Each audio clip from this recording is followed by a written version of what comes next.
YCP పాలనలో వ్యవస్థలన్నీ తిరోగమనంలోకి వెళ్లిపోయాయని నీటిపారుదల శాఖ మంత్రి నిమ్మల రామానాయుడు విశ్లేషించారు. జగన్ 5 ఏళ్ల పాలనలో వ్యవస్థలన్నీ నాశనమయ్యాయని రాష్ట్ర జలవనరుల శాఖ మంత్రి నిమ్మల రామానాయుడు పేర్కొన్నారు. పశ్చిమ గోదావరి జిల్లా పాలకొల్లులో మంచినీటి సరఫరా విభాగ పథకాన్ని పరిశీలించారు. అనంతరం ఆయన మీడియాతో మాట్లాడుతూ ప్రజల ఆరోగ్యం దృష్ట్యా గతంలో టీడీపీ ప్రభుత్వం 5,350 కోట్లతో మంచినీటి ప్రాజెక్టును చేపట్టిందని గుర్తు చేశారు. ఆ ప్రాజెక్టును వైసీపీ అధికారంలోకి వచ్చిన తర్వాత గాలికి వదిలేసిందని మండిపడ్డారు. మంచినీటి ప్రాజెక్టును వినియోగించాల్సిన నిధులు సైతం దారి మళ్లించారని అన్నారు.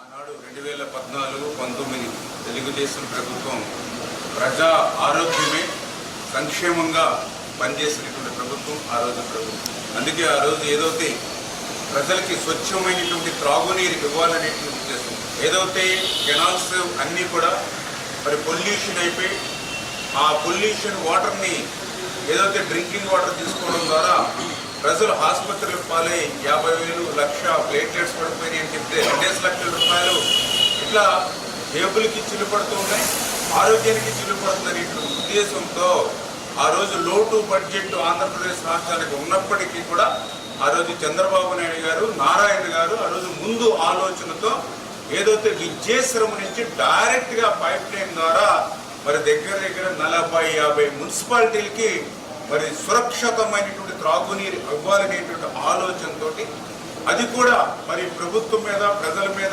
ఇమ్మీడియట్లీ భారం లేకుండా, లోకల్ మున్సిపాలిటీలకు కానీ కార్పొరేషన్లకు కానీ భారం లేకుండా ఏదైతే ఆ యొక్క 50-60 మున్సిపాలిటీలకు సంబంధించి ఆ రోజు 5,350 కోట్ల రూపాయలు, అందులో కూడా ఏదైతే ఏఐబి బ్యాంక్ ఏదైతే ఏషియన్ బ్యాంక్ ఏదైతే ఉందో వాళ్ళు 70%, స్టేట్ గవర్నమెంట్ 30%, ఆ రకంగా 5,350 కోట్ల రూపాయలు అక్షరాల ఆ రోజు 2018లో ఆ రోజు మేము నిధులు మంజూరు చేసి టెండర్లు పిలిచి వర్క్ ఆర్డర్ ఇచ్చినటువంటి పరిస్థితి. నిజంగా ప్రభుత్వం కనుక కంటిన్యూ అయ్యి ఉంటే ఆ 2018లో ఏదైతే వర్క్ ఆర్డర్స్ ఏదైతే 2019 జనవరిలో ఇచ్చామో అవి వితిన్ 2 yearsలో కంప్లీట్ అయిపోయి ఈవేళ ఆంధ్రప్రదేశ్ రాష్ట్రంలో ఉన్నటువంటి మున్సిపల్ ప్రజలందరూ కూడా సురక్షితమైనటువంటి త్రాగునీరుండి ఈవేళ వాళ్ళ బడ్జెట్లో ఆరోగ్యం కోసం, హాస్పిటల్ కోసం ఖర్చు పెట్టేటువంటి ఇబ్బంది, కష్టం లేకుండా వాళ్ళందరూ కూడా సంతోషంగా ఉండేవారు. కానీ దురదృష్టం, జగన్మోహన్ రెడ్డి అధికారంలోకి వచ్చాడు, ప్రజా ఆరోగ్యాన్ని గాలి వదిలేశాడు.